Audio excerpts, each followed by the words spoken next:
Study rider return চ্যানেলে সকলকে স্বাগত। আজ পঞ্চম শ্রেণীর রায় মার্টিন প্রশ্নবিচিত্রা 2026 এই বইটি থেকে পেজ নাম্বার 9-এর বাংলা বিষয়ের প্রথম পর্যায়ক্রমিক মূল্যায়নের 2 নম্বর স্কুল অর্থাৎ আরামবাগ হাই স্কুল এইচএস এর প্রশ্নপত্রটি আমি তোমাদের সাথে আলোচনা করব। এর আগে আমি 1 নম্বর স্কুলের প্রশ্নপত্রটি আলোচনা করেছি, তোমরা যারা সেই ভিডিওটি দেখোনি তারা অবশ্যই দেখে নিও। 1-এর দাগে রয়েছে সঠিক উত্তরটি নির্বাচন করো। 1, একদিন বুনো হাঁসটি দল ছেড়ে নেমে পড়ল ঝোপের উপর। 2, এতোয়া শব্দটির অর্থ রবিবার। 3, গল্পবুড়ো কবিতার লেখক সুনির্মল বসু। 4, জোনাকিদের সভা বসেছিল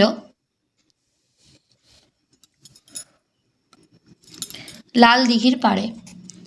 2-এর দাগে এক কথায় উত্তর দাও। 1, বুনো হাঁসদের শীত নিরাপদে কোথায় কাটে? বুনো হাঁসেদের শীত নিরাপদে কাটে সমুদ্রের মাঝে ছোট ছোট জনমানবহীন দ্বীপে। 2, বালক রবীন্দ্রনাথের প্রধান ছুটির দেশ কোথায় ছিল? তাদের বাড়ির খোলা ছাদ। 3, হাবু থানায় গিয়েছিল কেন? দারোগাবাবুর কাছে নালিশ জানাতে। 4, মোড় বলতে কি বোঝানো হয়েছে? মোড় বলতে বোঝানো হয়েছে রাস্তার বাঁক। 3-এর দাগে রয়েছে 2-3টি বাক্যে উত্তর দাও। 1, সেও এক ভীষণ যুদ্ধ। এখানে কোন যুদ্ধের কথা বলা হয়েছে? সাহেবরা মুন্ডাদের শালগেরিয়া গ্রামকে জোরজুলুম করে অধিকার করে নেয়। ফলে কয়েক বছর পর বিরসা মুন্ডা অন্যান্য মুন্ডাদের নিয়ে সাহেবদের গ্রাম থেকে তাড়াবার জন্য লড়াই শুরু করলো। এখানে সেই যুদ্ধের কথা অর্থাৎ মুন্ডা বিদ্রোহের প্রসঙ্গ বলা হয়েছে। 2-এর দাগে রয়েছে 1-এর দাগের অথবা ছেলেবেলা পাঠ্যাংশে ওয়েসিসের প্রসঙ্গ কিভাবে রয়েছে? লেখক রবীন্দ্রনাথের বাড়ির ছাদটা ছিল তাঁর কাছে কেতাবে পড়া মরুভূমি, যার চারদিক ধুধু করছে। গরম বাতাস হুহু করে ধুলো উড়িয়ে প্রবাহিত হচ্ছে। ওপরের ঘরে জলের কলের ব্যবস্থা না থাকলেও ওই ছাদের মরুভূমিতেও তখন জলের কলের ব্যবস্থা ছিল।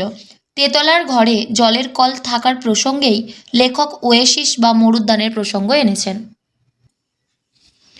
চেঁচিয়ে যে তার মুখ ব্যথা। কার মুখ ব্যথা হয়েছে? সে কেন চেঁচিয়ে মুখ ব্যথা করেছে? সুনির্মল বসুর লেখা গল্পবুড়ো কবিতা থেকে উদ্ধৃত গল্পবুড়োর চেঁচিয়ে মুখ ব্যথা। গল্পবুড়ো শীতের ভোরে রূপকথার গল্পের বই ভর্তি ঝোলা কাঁধে নিয়ে রাস্তায় বেরিয়েছে।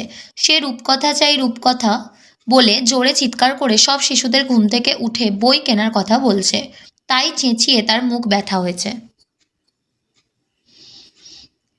বিমলা নিজেকে কিসের সঙ্গে তুলনা করেছে এবং কেন?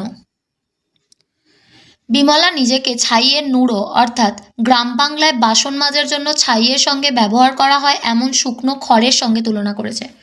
বিমলার দাদা ও ভাই ছেলে হওয়ায় সংসারে তাদের অনেক কদর ও মূল্য, কিন্তু বিমলা যেহেতু একটা মেয়ে তাই তাকে সকলের ফরমাস পালন করতে হয়। সংসারে তার কোনো দাম নেই। 4-এর দাগে সঠিক উত্তরটি বেছে নিয়ে লেখো। 1, আর অথচ কিন্তু এগুলি হলো অব্যয়। 2, বাকযুক্ত ঈশ্বরী বাগীশ্বরী। 5-এর দাগে সন্ধি বিচ্ছেদ করো। বিচ্ছেদ বি যুক্ত ছেদ বিচ্ছেদ। 6-এর দাগে রয়েছে সন্ধিবদ্ধ করো। 1, সৎ যুক্ত চরিত্র, এটা হবে সৎ চরিত্র। দিক যুক্ত অন্ত, এটা হবে দিগন্ত। 7-এর দাগে নিচের প্রশ্নগুলির উত্তর দাও। 1, সর্বনাম পদের একটি উদাহরণ দাও। রাম ভালো ছেলে, সে প্রতিদিন পড়ে। এখানে এই যে সে, এটা হচ্ছে একটা সর্বনাম পদ। 2-এর দাগে বিশেষণ কাকে বলে? যে পদ দ্বারা বিশেষ্য সর্বনাম বা ক্রিয়াপদের দোষ গুণ অবস্থা সংখ্যা পরিমাণ ইত্যাদি বোঝায় তাকে বিশেষণ পদ বলে। যেমন ভালো ছেলে, এখানে ভালো হলো বিশেষণ পদ। সকর্মক ক্রিয়া কাকে বলে? যে বাক্যে ক্রিয়ার কর্ম থাকে তাকে সকর্মক ক্রিয়া বলে। যেমন আমি ভাত খাই, এখানে ভাত হলো কর্ম। আজ এই পর্যন্তই। ভিডিওটি ভালো লাগলে অবশ্যই একটা লাইক দিও, আর পড়াশোনা সংক্রান্ত এরকম আরও ভিডিও পেতে বিনামূল্যে আমাদের চ্যানেলটি সাবস্ক্রাইব করে পাশে থাকা বেল আইকনটি প্রেস করো আর বন্ধুদের সাথে শেয়ার করো। ভালো থেকো, খুব তাড়াতাড়ি ফিরে আসছি নেক্সট ভিডিওতে। Thanks for watching.